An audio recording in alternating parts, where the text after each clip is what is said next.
Thanks for tuning into the Hidden Tracks podcast. You can find us wherever you find podcasts or listen to music. When you have an opportunity, please give us a 5-star review, write a little note, tell us how we're doing. We really appreciate it. It helps us keep this thing going. If you want to reach out to us, you can find us at Facebook at Hidden Tracks. Instagram is at HiddenTracks99, and if you'd like to send in submissions or talk to us or give us any feedback about what we're doing, our email is myhiddentracks99@gmail.com. Thank you so much again for tuning in, and I hope you enjoy the show.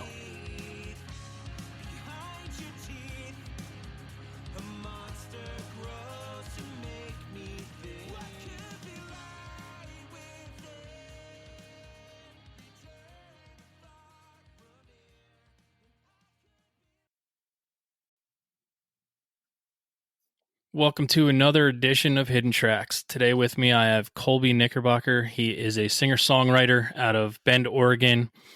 He just released a new song today called Prayer, and he's someone who should be on your radar. He's a great singer-songwriter, got a very sultry voice to listen to, and that's all I got to say, except for welcome to the podcast, KOLBY. Thanks for coming in. Hey, thank you for having me, and thank you for those kind words. Well, we are in unprecedented times still. Things are starting to clear up a little bit. And you're an artist, a musician, someone who plays music. And you're putting out new stuff, which is good. So it means you're still working. And you have something new coming out in April. Is that correct? Yeah, the EP will come out April 2nd.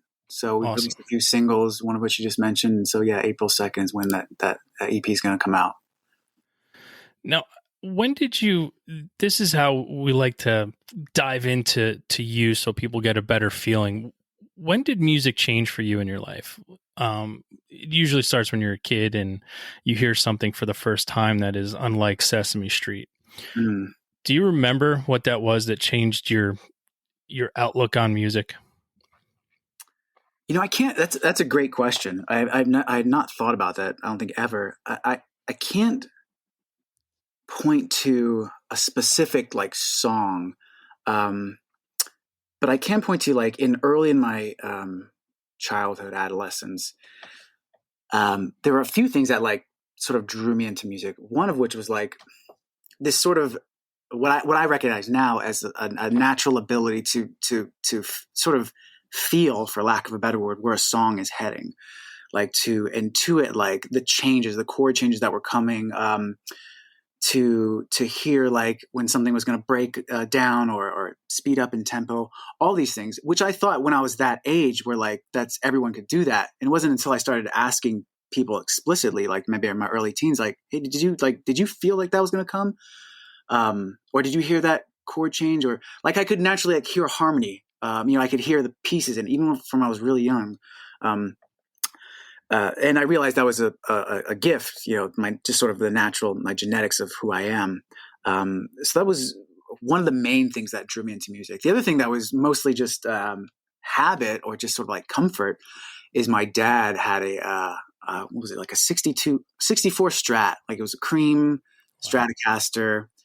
It's just old. He played guitar, and like as early as I can remember, maybe I was 4 or 5, I would just go into his room, grab the guitar and just hold it. Like I didn't know how to play it. I didn't know what to do with it, but I would just hold it, and like watch cartoons with it. Like it was like my teddy was the guitar.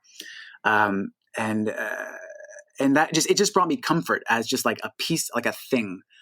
So it kind of, both of those things kind of led me into just like, okay, let's figure out how to play guitar and figure out how to do this song thing. And I remember early on there was some music, and I had a wide variety of tastes, but I can remember like listening to like Pearl Jam's 10 album or Metallica's, like these are not like singer-songwriter albums, like no. Metallica stuff, like Soundgarden was like my first concert. And I just remember like getting so jazzed about music, just like super excited, super energized. And like, I'm sure it's the feeling that everyone gets when they hear like something fresh and new for the first time. And I wanted to, and actually, I think the thing that brought me into actually writing music was, back in the day, we didn't have Spotify or CDs were new. So I'm aging myself. So you could probably gauge how old I am, but like, well, I'm well older than you. oh, you're So well older. Okay, yeah. so you knew like back in the day, if you wanted to hear a song, you had to wait for it on the radio. So you just stay up late at night, maybe have a tape, and you have it up the record play ready, and you hear it. Oh, that's it. I want to hear that song. So instead of doing that, I kind of hacked the system. I was like, I'm just going to learn how to play that on guitar so I can play it for myself, right? Yeah. So that kind of got me into like, oh, I like that Soundgarden song. I'm gonna learn how to play it. Or I like that Nirvana "Come As You Are" song. I'm gonna learn how to play that. So that's kind of got me into like learning how to play guitar. So early on, there wasn't a specific song, but it was like all those things sort of combined gave me that spark to pursue music. And then as I got older, it was my therapy. It was my cathartic process for life. Like I would just play guitar and kind of just zone out, get into the zone of just feeling the guitar, the rhythm, and just get into that space where I could relax and breathe a bit.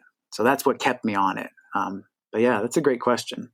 Yeah, and you bring up waiting, to hear your song on the radio, and it was either radio or MTV was where you were going to hear the song you wanted to hear, and I at that time, especially growing up without Apple Music and Spotify and Bandcamp and all these crazy things that we have now, I do look back at that and like I get a little angry sometimes because I was being told what I had to listen to.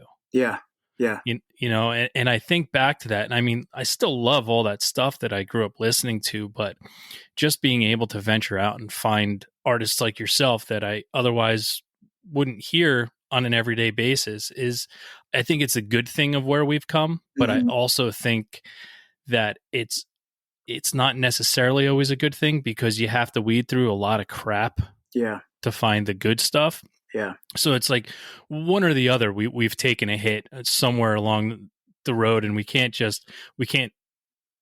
get to a tunnel where somebody can just pick and choose, and it's so subjective anyway. I mean, whoever I like something, my wife doesn't like it. She likes something, I don't like it. So it's extremely subjective.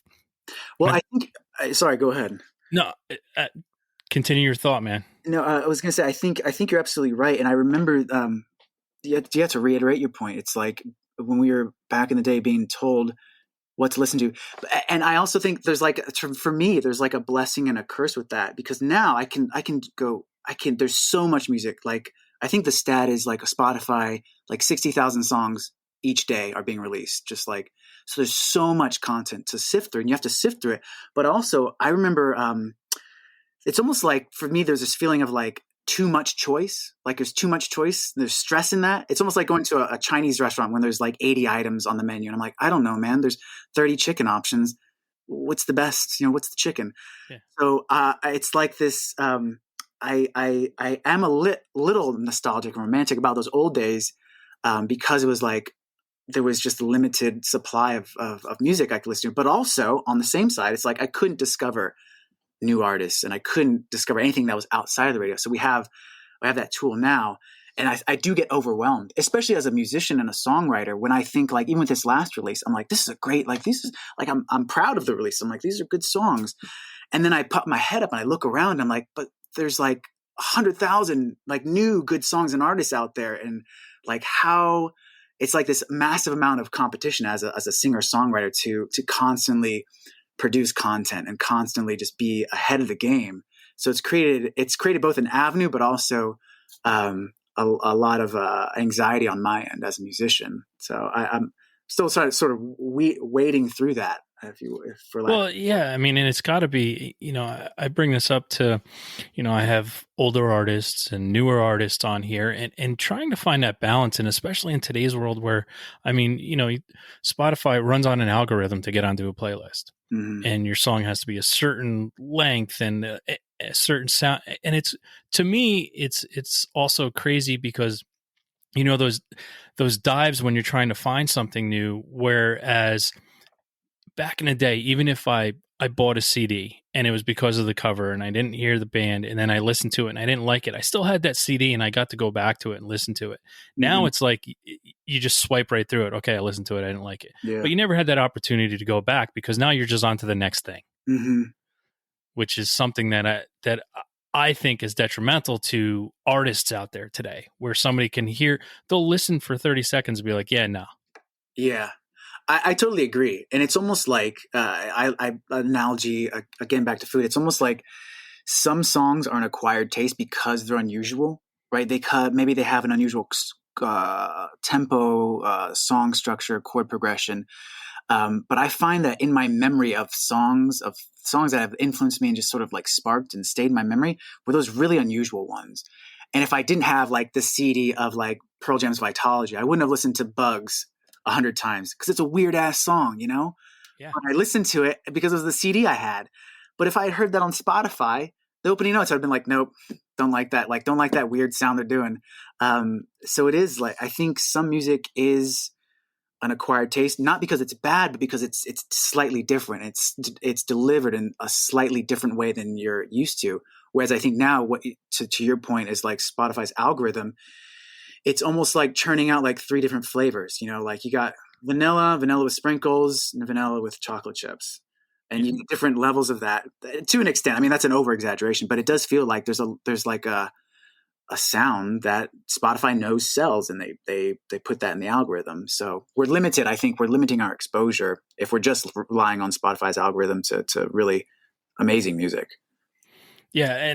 And for me, listening to all of your songs and finding out that every song is different is pretty spectacular in a way where, you know, things sometimes people try to follow that algorithm. So every song starts to kind of sound the same, and every band kind of starts to sound the same. Mm-hmm. And you haven't done that with what you do. So I thank you for that. Oh, And do you find it hard when you're writing to try to make something cohesive? Like you're putting out an EP. How are you choosing to put that together? Are you trying to put it together at just, these are my 4 best songs, or these are the 8 best songs that are going to go together? yeah, that's a great question. I've done both to try to create like the latter. I've done the latter to try to create like a more cohesive sonic palette, if you will, like a serving of music that sounds good together, and they have like that tug and pull if you're listening to the album. This current one, for different reasons, I've actually was like, these are the 4 songs that maybe not like the best as far as like the best selling potential, but they were the ones that had the most impact for me emotionally. So they were sort of the songs that just affected me the most, and really like, yeah, that feels good. And the reason for that one is, you know, as I'm an older musician, my life has become busier. I've got kids and a family, and so my ability to sort of write a lot of material and sort of piece together as like a palette has been limited. So it's really the choice to put the 4 songs that really moved me the most was due to that, just like the constraints of like, I've got these songs and I think they're the best, and or at least they moved me the most. Not the best as far as digestible, but they moved me the most. Well, that's cool that you figured out. And I want to point out to people that I've stated this before, but once you write a song and you have a song, don't ever get rid of it just because you don't think it's right or good enough, or always come back to it. And to be able to know what you're doing right now and to put together something that makes you feel good is also something that you should be doing. Yeah. You know, I'm sure you have more than the 4 songs you wrote, but those are the ones that make you feel that way at that time. And that's awesome. Yeah. And I think that's a great point. And I always like to tell like newer musicians that are coming up, or songwriters, is like, just write the songs that come to you, and you can be critical after the fact and put whatever you want on the EP. But I also like to emphasize, I think this is to your earlier point of like, I've been fortunate enough in my career, in my life, to not have to write to a specific sound or something that I think will sell, not to make my songs sellable. To an extent, right? I know like a lot of my songs, they follow a popular song structure, you know, for just the time that we're in. Like I wouldn't write anything like Baroque just because I feel Baroque, but it's just the nature of like what I'm listening to, right? Yeah. At the same time, I've learned to write songs that are true to me and that impact me or affect me, because I've learned, this is through not hard, but like I've done this before where I had like a publisher or an agent be like, hey, we need a song that sounds like this. And I write a song and I record it. And then I'm not too proud of it. And they actually go, actually, it doesn't really sound that great. I'm like, well, yeah, it doesn't sound that great because I wasn't really into it. And now it's just like this thing that I have. But the songs that I've written that I'm proud of, that affected me emotionally, that I really that was invested in emotionally, although some of them have done well, some of them have not, but they generally, and this is over time, they tend to have legs, meaning that even if they're not popular now, they tend to find their audience. Yeah, staying power. Yeah, they have the staying power. And I tell newer musicians is like, there are 7 billion people on this planet. If you like it, I guarantee there's at least 1 million people that will like it. Like if you like it, because you're not that our human experience is shared most like across the board. We have the same experiences. There's not one person that has a completely unique experience. So if you like your song and you're proud of it, someone else will like it as well. So don't get hard on yourself if it's not on a playlist or if it's not getting a lot of traction. That means it hasn't found its audience yet. Give it time, keep playing it, keep sharing it, keep doing whatever you do. But if you write songs that are true to you, they'll have a lot more staying power, and you'll be more proud of them too. Like you'll want to share, absolutely, with friends, right? Yeah, absolutely. Do you remember the first song that you ever wrote? Yeah, I do. It was really simple. It was like I was probably, this is early high school, maybe like 8th grade, 9th grade. Yeah, 8th grade, 9th grade, around there. I think it was like in C. Oh, it was a really simple chord progression. I don't even think it had like a chorus. It was just like 3 chords being repeated over. But I think the thing that got me was like, it was the first time I was playing with another musician, and he was writing like a counterpart or a counter melody on guitar. And we were kind of doing these harmonies. And I was like, it was new and fresh. Like my brain was like dancing, like there was fireworks going in my brain because I was experiencing creative process with someone else at the same time. And I was like, this is really cool. And I think there's a tape, like there's an actual cassette tape around here somewhere with these songs on it. Right. There's like, that's awesome. There's probably 10 songs on it, and it's really crappy recording, but it was that first experience of like, oh wow, this really feels cool to like feel the sound waves in my chest of harmony and like hear the counter melody as I'm playing. That like shared co-creative experience with it. It was really cool. So I do remember that. That's a great question. Do you remember the first time you played in front of someone and someone other than your family and friends? Oh man, clapped and gave you that feeling of a performer? Yeah, I do. That was probably, the first time that probably happened. Well, actually, outside of my friends and family, that's the point.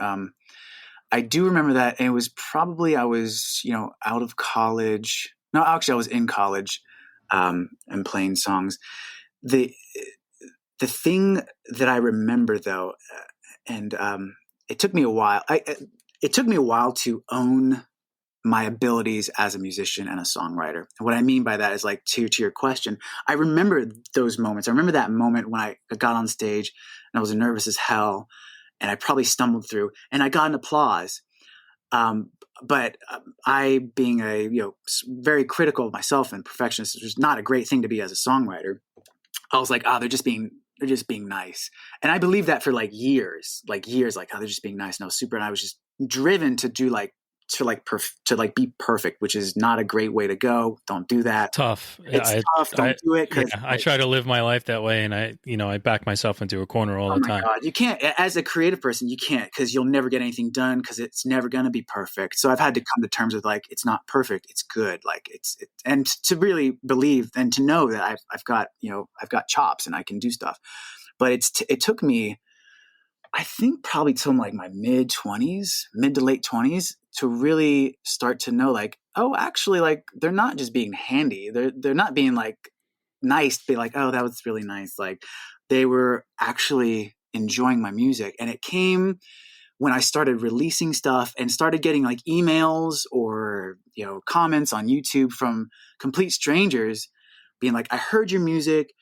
It's really amazing. It's moved me. It really helped me through a hard time. And I'm like, that's that's pretty cool. Cause it was basically like the person wasn't in front of me. They didn't feel compelled to clap or say good job. They actually took the time to write down a thought, hit the send button. So that takes a little bit of investment. So I was like, it's in those moments when I started to think like, maybe I got this thing down. Like maybe I'm actually better than I'm giving myself credit for.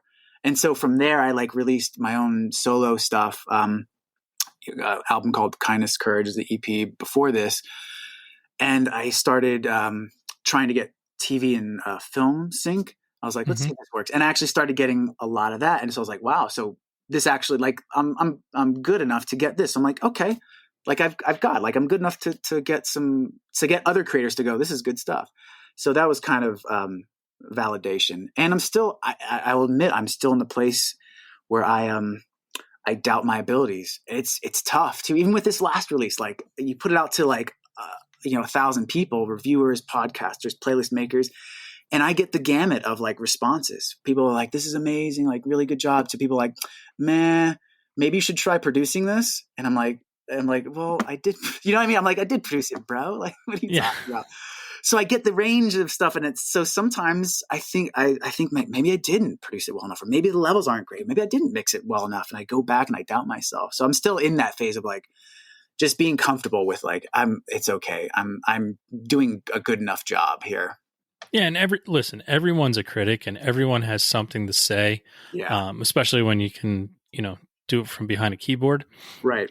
You can say whatever you want, but one of the things too is I've said it plenty of times here where I'm at a show and performer comes off and I go tell them like, man, that was riveting. That was amazing. And then they'll be like, oh, thanks, man. I go, no. I mean it. Like you almost have to, reiterate your actual point instead of just saying it because the person's in front of you. Yeah. And, I try to make that point of, no, dude, I'm not fucking blowing smoke up your ass. I mean it. That was amazing. Yeah.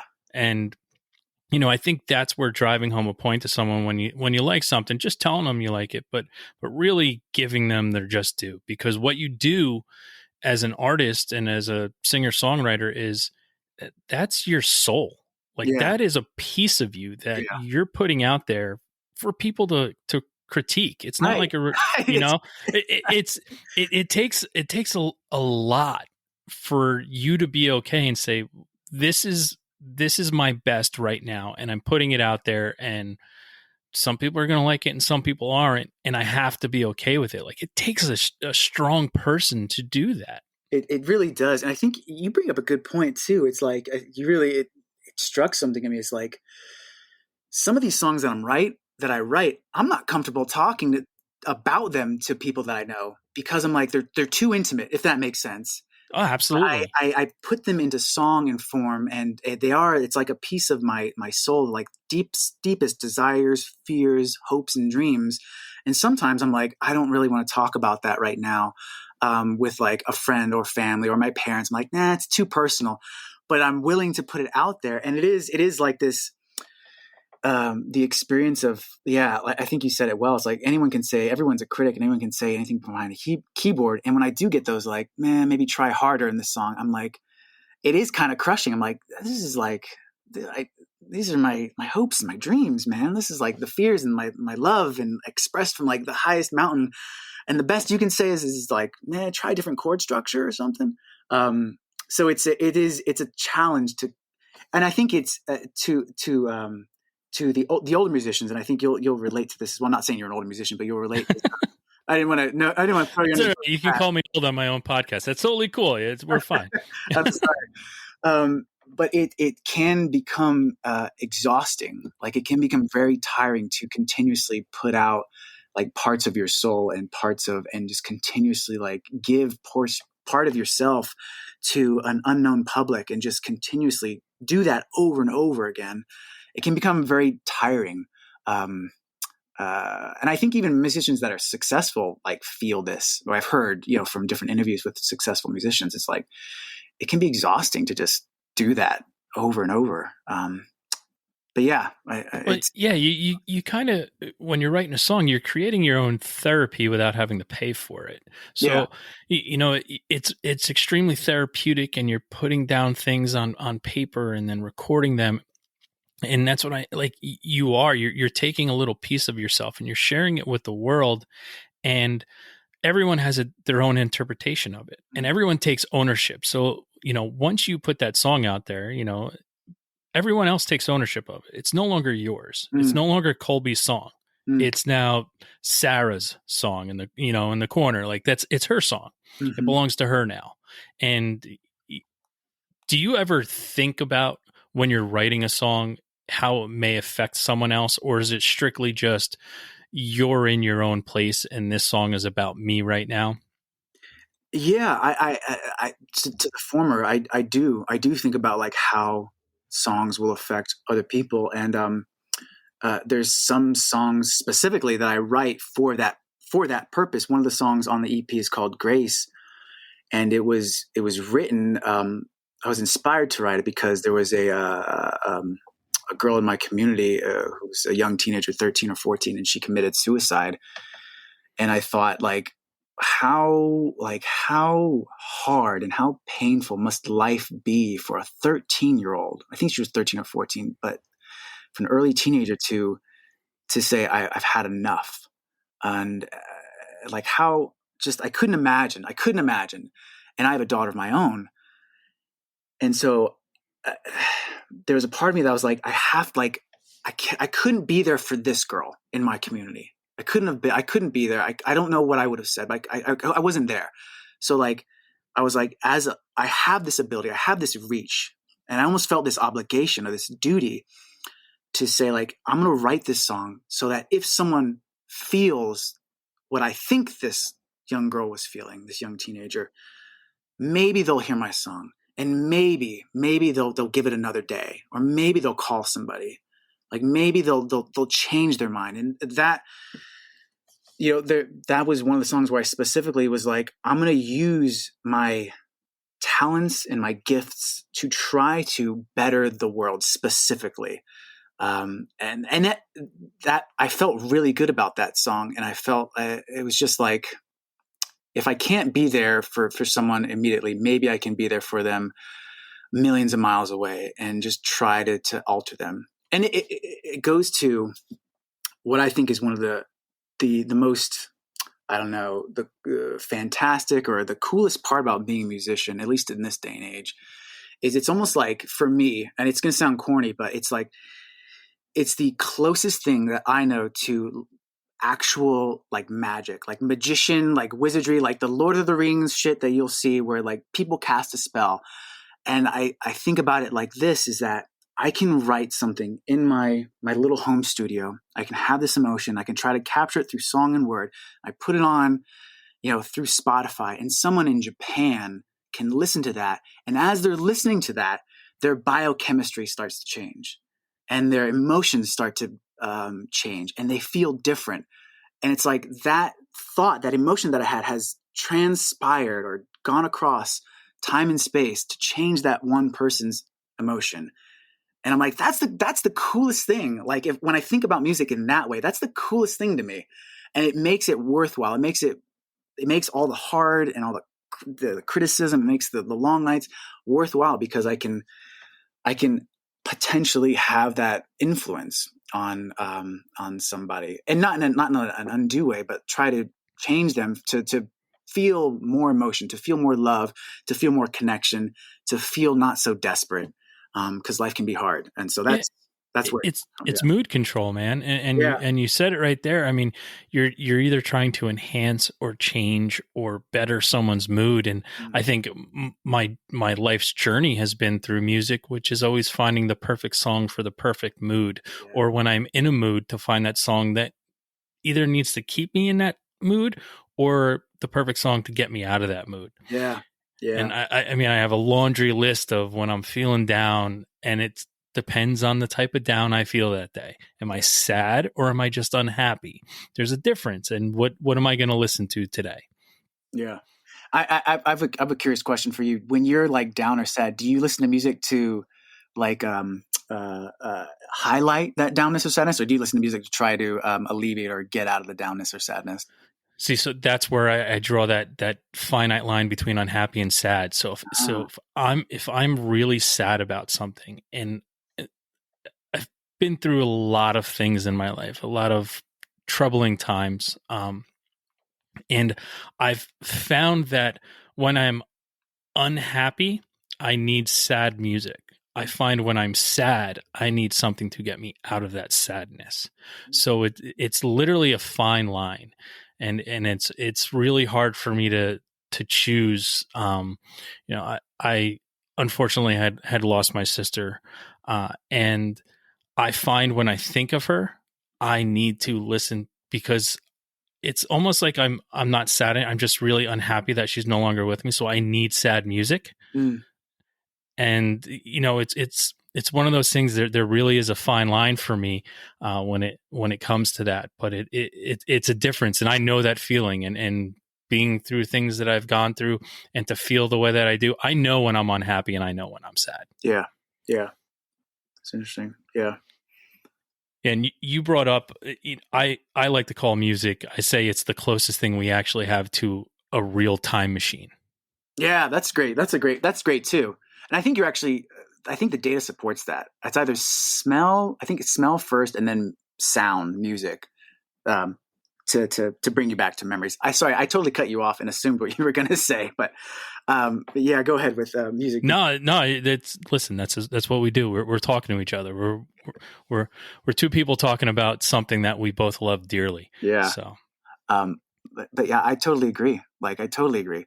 Part of that, it's interesting you brought that up, man. It's because it's like, I have kids now, and with kids, time matters. I think time matters more when I have kids. When I didn't, it was kind of like, it's just me. I'm just going to do my own thing. But I see them grow up so quickly, and I've been actually, I have this weird thing about like forgetting, moments in my life with them, and like their growth. So I've been writing songs. I mean, a lot of my songs are about my kids and my wife and my family and all that. So I've actually been writing songs to specifically like remember little moments for that very reason, knowing that like when hopefully I'm not going to be old and have Alzheimer's or dementia, but I know that when I'm older, if I listen to one of these songs, I will go right back to that week or month when I was writing that song, and I could live those emotions again. So it's almost like I'm writing my own songs for my own little personal time machine, so I can go back and listen to them. So that's interesting that you brought that up. Yeah, I mean, it's so important, and I mean I've tried to at times I try to put together the soundtrack of my life, and I have this little book, and it's basically you get to write your own autobiography. It has a couple questions, and you write it. And when I'm done writing something, I try to look to see, okay, what song was it at that time that I remember from that time, to try to correlate and make a soundtrack to my life to see if it makes any sense, which I'm sure it's not going to, because I'm sure there's going to be some death metal followed by, a Tribe Called Quest song followed by, it's just, it'll never make sense. But just trying to find that soundtrack to my life, which I think is really important. It's one of those things that I said, when I'm no longer here, if I'm not here, if I pass away one day, I want my wife to just blast the speakers, go through all my music, and just play it all and have a party. Yeah, I think that's the other aspect of why I write music. It's a lot of this stuff. I'm writing it explicitly a lot of times, but sometimes not, so that my kids, when they grow up, they can kind of experience like when I'm maybe when I'm not around, or maybe when I'm just older and I don't remember, like they can experience what my life was like and what I was singing about, and maybe they'll hear like the words that I wrote to their mom or my wife at the time, or or what I was thinking about them, to give them just that sense of like. And it might be egoic. It might be in a way of like me wanting to be immortalized through through sound and digital platforms. But Yeah. Well, you're going to be. I mean, it's out that's there, true, and right? people have it, and I mean, and that's the thing too with me with physical music, because I'm one of those people that if anything ever goes wrong and something crashes, as long as I have electric, I'm always going to have music. Yeah, You know. yeah. So where do you draw your, besides family, and when you first started out, where did you draw your inspiration for writing? Was there a band or an artist that really stuck out to you that you drew inspiration from, and was, along the lines, everybody starts out, I don't care what anybody says, I don't Mm-hmm. care if you even say it now, but everybody wanted to be like somebody as an artist, and then they found their own way, but there was a specific thing that brought you to that point. Yeah. Yeah, the specific artists that I really got into, and actually, yeah, the artist that got me, and influences of that artist that got me into acoustic guitar were Led Zeppelin. My dad was a huge Led Zeppelin fan, and I listened to like all the Led Zeppelin like throughout my life. I still listen to it all the time.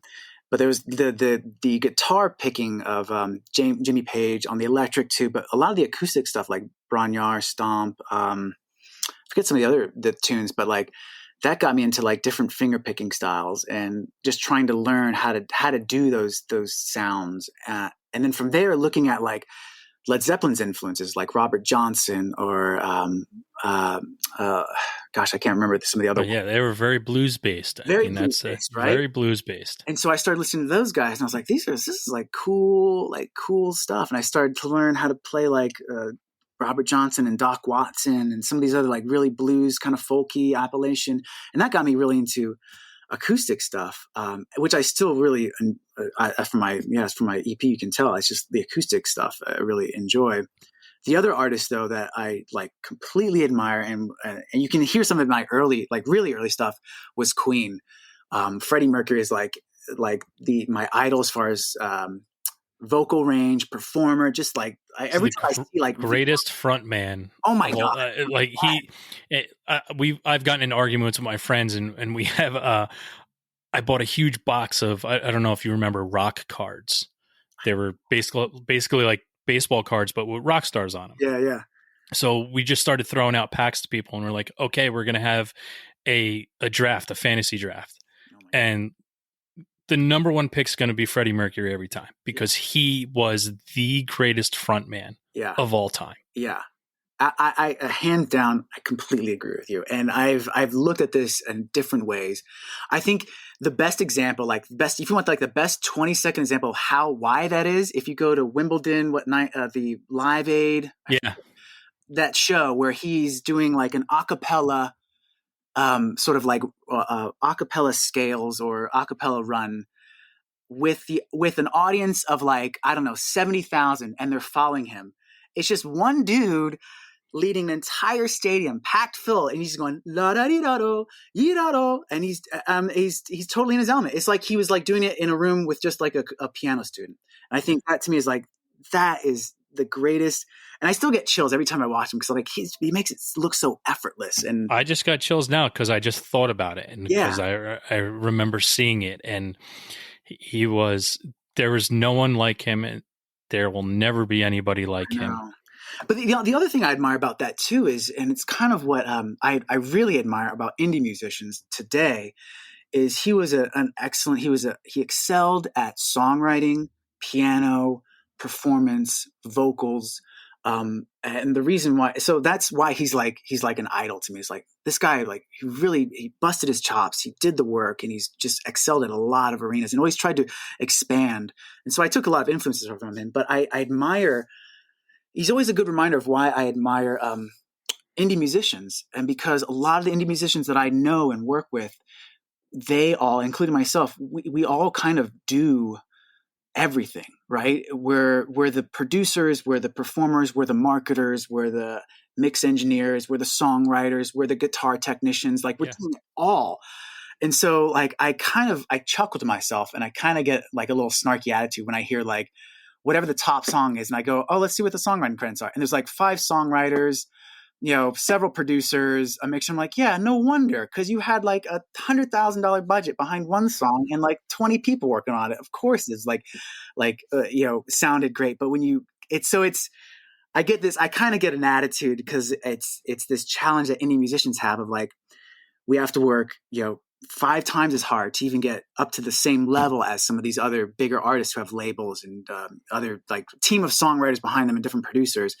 So it's I think somewhat of an unfair advantage, but I still think a lot of indie musicians really crush it in that respect. Well, I do too. And again, it goes back to you're putting your soul into it, and you know what you're talking about and you know what you're singing about because it's personal to you. Yeah. When you have people who have 20 songwriters and 15 producers, and, I've said it, one of my favorite parts in any movie was the Andy Samberg movie, Pop Star, when he did his second solo album and he goes, yeah, I brought in 150 producers on this, and it lists all of them for 12 songs. And it's like, yeah, that's funny to me because that's what people do. And I don't think you get that stroke of genius. Sometimes you'll get a stroke of genius song out of it, but you're not always going to get it. Yeah. And I have to give you some. So my life has been trying to find another guy who can sound like a little bit like Freddie Mercury. The closest I've come so far, I don't know if you ever heard of the band Foxy Shazam. I haven't. I'm right now. Okay, so Foxy Shazam, Eric Nolly, the lead vocalist, he's the closest I've come to. His voice has that Mercury sound to it, and I've actually seen him perform a couple times. And actually, when I saw them perform, I looked at all my friends and I looked at each other and we're like, "What the fuck did we just witness?" Because that was crazy. That's cool. That's great. Yeah, but Foxy Shazam, Church of Rock and Roll, go back to that, and yeah. All right, so. If I asked you who your influences were, so I don't. Sometimes it correlates with this, sometimes it doesn't. And I know it's hard to choose when I ask this question, but like, do you have a favorite band or a favorite artist that I have 3 like go-tos all the time that are like, yeah, these are. If somebody asks me, it's one of these 3 that I usually pick out of. But is it Zeppelin, or do you have something else that you're just like, this is my favorite artist. I can always count on it, and I can always, when I put it in, I'm totally cool. That's a great question. And I'm thinking, and I'm having a hard time even eliminating some of these. Do they have to be, are they dead or alive? Does it matter? No, it doesn't matter. It doesn't. Yeah. Oh, man. Okay. I might, at the risk of sounding pretentious, I will listen. So I don't know if these are the favorite artists. These are the artists that I could listen to, like Desert Island. Like if I had to go 3 artists on repeat, these are the artists that I could probably listen to over and over. The first one, and it's going to sound, I think it's going to sound pretentious, is Bach. Like, I don't know, there's something about Bach's cello suites that just like, they do me, and I can just, they move me, and I can. Yeah, you sound like a pretentious prick right now. Fuck, I know, right? They're like, you know what, this Chardonnay is not chilled enough. Yeah. But like they, I mean, I guess everyone kind of feels like, because he's still popular, 150 years later. Oh yeah, listen, I get it. I totally get it. It's just music that it's there's so much emotion behind it. So it's moving. Right. It is every note is a different feeling. Yeah, it's true, right? There's a lot of genius in that. I do think Led Zeppelin, because it was such a part of my growing up, my adolescence, and there's so many like. Because they made 4 perfect albums back to back. Yeah, that too. I mean, and it's just, there's so much variance in their songs. There's so much there's just like head bopping, like John Bonham's rhythms, like make me just like bop my head, like hip hop. And then there's these really soft songs, really intimate, like Going to California song, like all these, like all the known songs, right? I'm like, there's a great variance there. So definitely Led Zeppelin. And I think right now, I'm going to bring in a modern artist who's still recording and is an amazing songwriter. It's a guy called Sleeping at Last, or his band name is Sleeping at Last. I forget his actual name. Yes, you can continue, because amazing. Yeah. Amazing. Yeah. So I'm just blown away by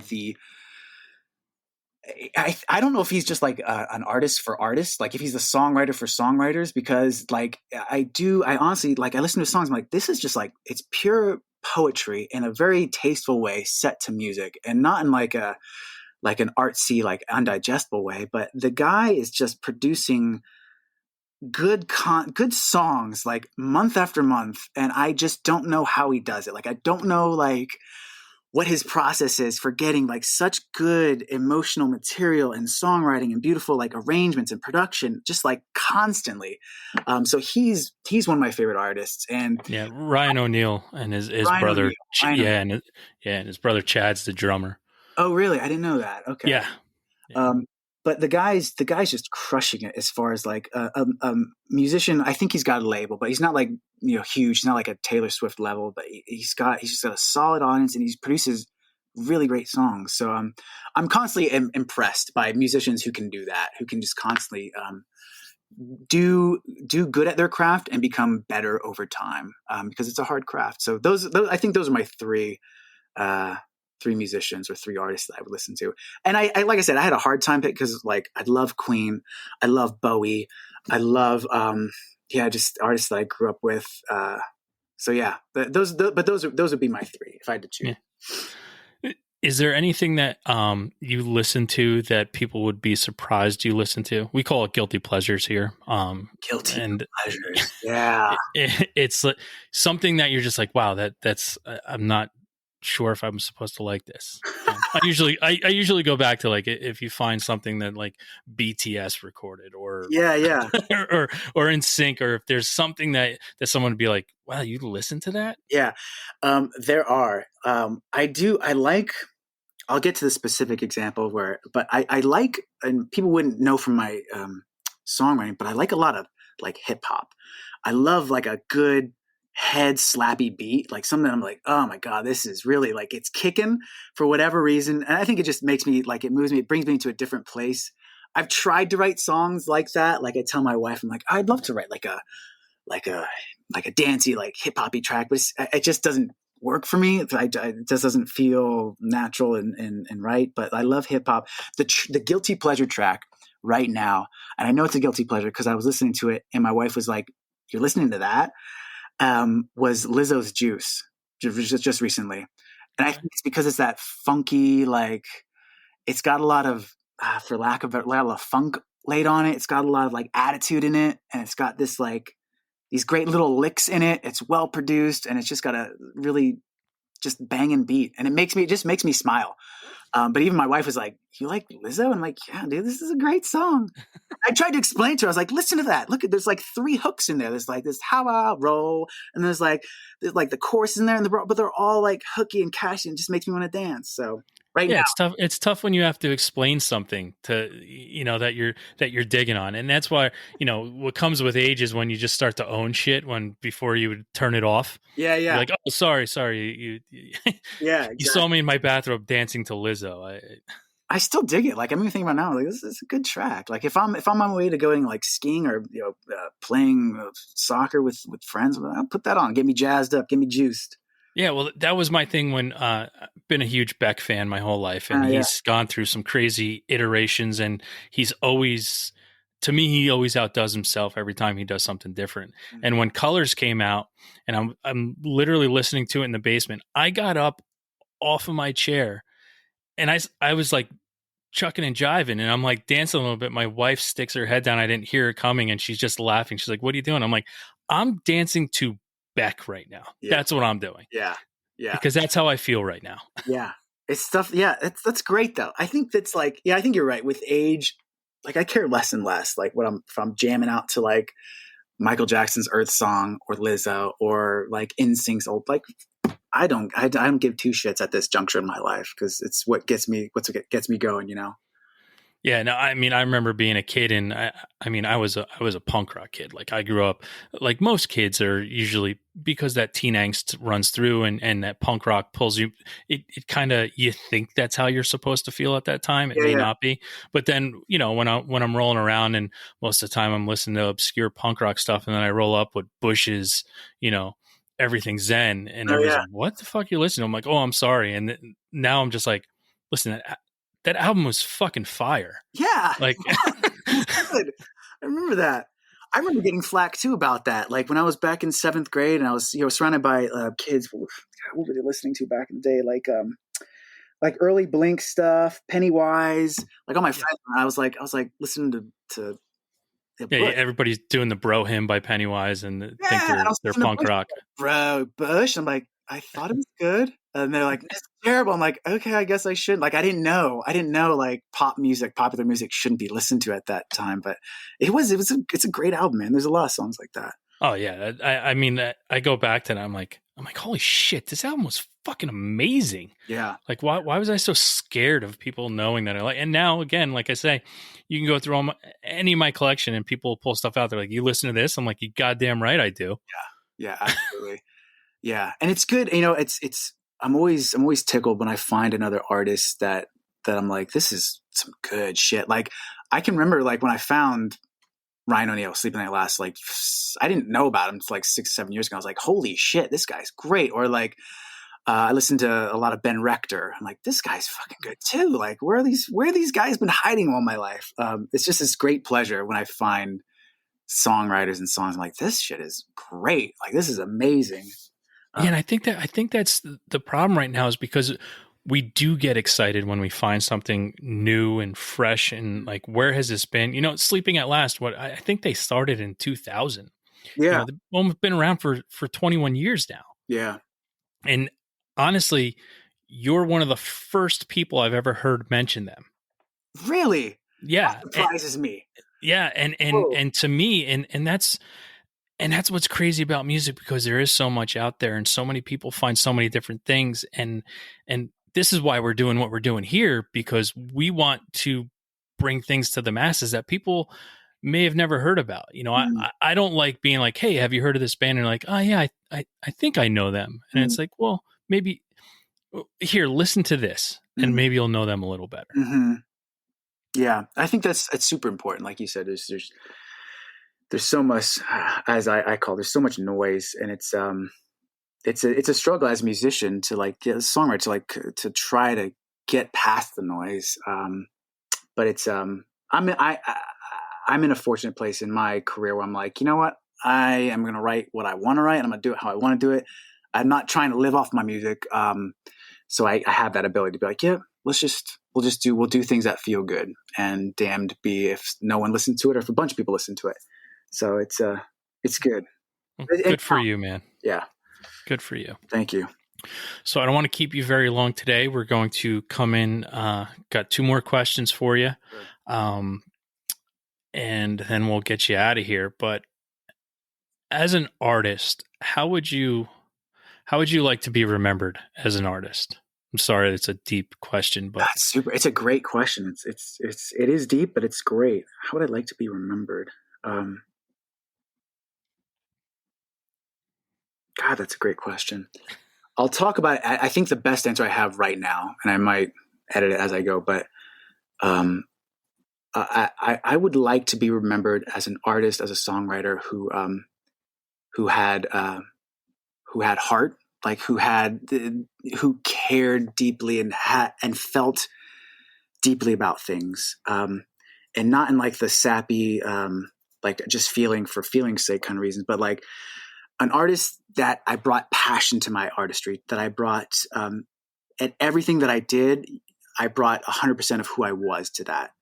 So, outside of like even my music, if it was liked or not liked, but like if it was on, like someone remember me like, oh yeah, that dude like brought 100% of himself to every song that he recorded. I think I would like that. I would like to be known as that, because I think that for me then is saying that I was truthful to my artistry and who I was and my muse, versus having the need to like, chase what the commercial sound was or do something else. Not to say that that's wrong. And I know musicians that do that very successfully. But I would like to be known as like an artist that was truthful to the sound that was in my head and my heart at the time. That's a great question though. All right. Good answer. Yeah, thank you. And we end our weekly show, with our weekly threes. I ask you 3 things you're listening to right now. It can be new, it can be old, but 3 things you're listening to right now that you'd want somebody to check out. And listen, it can be a popular artist too. We're not always searching for for the crazy hidden tracks, but anything you're listening to. What's Kolby listening to right now? 3 things that you would want people to check out. Oh, that's a great question. I might be, I mean, I'll give you my answers. I'll put some context into it too. I listen to music. It's hard for me to listen to music. I often listen to music for like research, not research purposes strictly, but I'm like, damn, this guy was crushing it back in the day, or he's crushing it right now.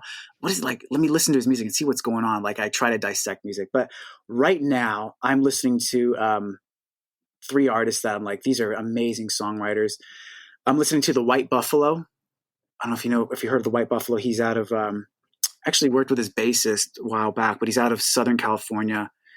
It's great, gravelly sound. He made his stake in the music world by being on a lot of Sons of Anarchy TV shows. Okay, all right. So the White Buffalo, kind of grungy, like just like whiskey and getting gravelly. That's one of my favorite shows, Sons of Anarchy. Yeah, so you probably heard his music. He was placed all over that. I'm listening also to Chris Stapleton for like just the ease at which that guy writes songs. His latest, I'm listening to his album Traveler, and that's for like me wanting to become a better songwriter or a songwriter that writes more songs with more ease. Like is from what I've heard from interviews, maybe he's just like, oh yeah, just write a couple songs a day. And like, holy fuck, how did you write a couple songs a day? I listen to his music and like, I'm like, okay, let's see what he's about. I'm a huge fan of Hosier. I'm listening to his Wasteland Baby. And I think this is where like I still buy albums, and I think this is where people are maybe missing out on, specifically on Hosier. Because I know he's got probably a couple of tracks on there that are like the top hits and they probably scoot along. But I've been listening to the album just back to back, and I'm finding songs that I didn't like the first 2 chords, but I'm listening to the whole song. I'm like, this is really good. Like, so I would encourage people to listen to the whole album and just listen because there's some moments in some of these songs I'm like, damn, this is a good song. Like there's a song in there called Shrike. It's really like kind of Irish, kind of folky song, but it really is very moving lyrically, melodically. And then there's another song in there called To Noise Making (sing). And the first like 3 chords, I'm like, this is a weird song, but then it gets into it. I'm like, this is a great song. So I'm listening to Hosier now, who's also like, again, I think all 3 of those guys that I mentioned are fantastic songwriters, and I just admire their craft. And it's kind of a curse when I listen to music. I'm always like, all right, I got to get like to like their level. I'm always trying to level myself up for lack of a better word, to get better, just in my own craft. But I admire those 3 artists right now, and I'm listening to them. All right, good 3. Yeah. I'm like you. I still buy physical music. I can't tell you the last time that I either downloaded a single song or purchased a single song. I need physical music. I need the full album, and that's how I roll. Yeah, I think that's something that I think is there's for me at least a sadness in like losing the album sort of format, or even vinyl, because it's such a slow way of digesting music. But I think some music, like I said, is an acquired taste, and some of those artists, and there's a lot of great music that really just needs like to listen on the full album. Like you won't hear it on the algorithm because it won't fit, but there's a lot of great music out there. Yeah. So I have my 3 for this week. A little crazy for some people maybe, but my first band that I've been listening to recently is Casey. They're no longer a band, but they were from South Wales, and they're kind of metal with a little bit of hard rock emo tinge to it. But there's an album called Where I Go When I'm Sleeping that just takes you on a roller coaster of a ride. Great album. There's another band. My second one is Have Mercy. I was lucky enough to see them play their last show last year, as a matter of fact. Just so happens they were kind of not going to tour anymore.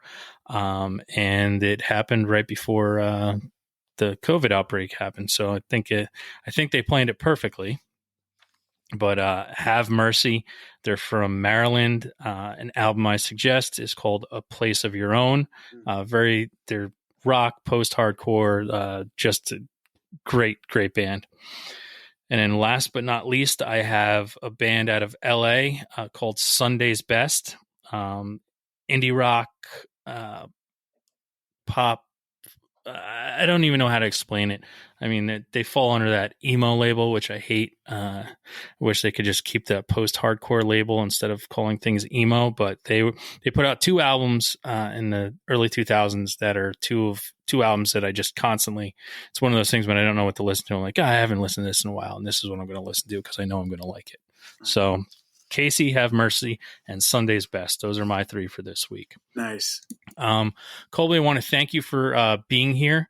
I want to thank you for becoming part of the family here at Hidden Tracks. And right now, I'd like to give you an opportunity to say something not only to your fans, but future fans of yours, and let everybody know how to find what you're doing and how to get all your awesome stuff that you're doing right now. Well, thank you for having me, Shane. It's been a pleasure. It's really been a pleasure to speak to someone who is enthused about music as I am. I don't often get to do that, but it's been great. So thank you for having me. To my fans, thank you for listening to my music and finding. I'm glad my music has found you in some form or another. To stay up to what I'm doing with my Instagram handle, just KOLBY KNICKERBOCKER. It's KOLBY Knickerbocker, KNICK. Start with the KNICK, you'll find it. That's where you'll find all the backstage stuff or behind the scenes stuff on my Instagram handle. I'm always very reachable and approachable. Message me on Instagram, find me on my website. I love hearing from my fans. So, if you like my music, let me know. It keeps me going. But, thank you again. And it's been a pleasure talking to you. Yeah, it's been great. And everybody, just say thank you to KOLBY KNICKERBOCKER for being here. And his new EP drops on April 2nd, so be on the lookout for that. Again, KOLBY, thank you so much for being here. And I want to remind everybody out there to just go out and have a great time. Hey, thanks, Shane. Thanks again for tuning into the Hidden Tracks podcast. We hope you enjoyed this week's show. Don't forget to follow us on Instagram at HiddenTracks99. Also, send all your submissions to myhiddentracks99@gmail.com. Tune in next week. You may find your new favorite band. And don't forget to go out and have a great fucking time.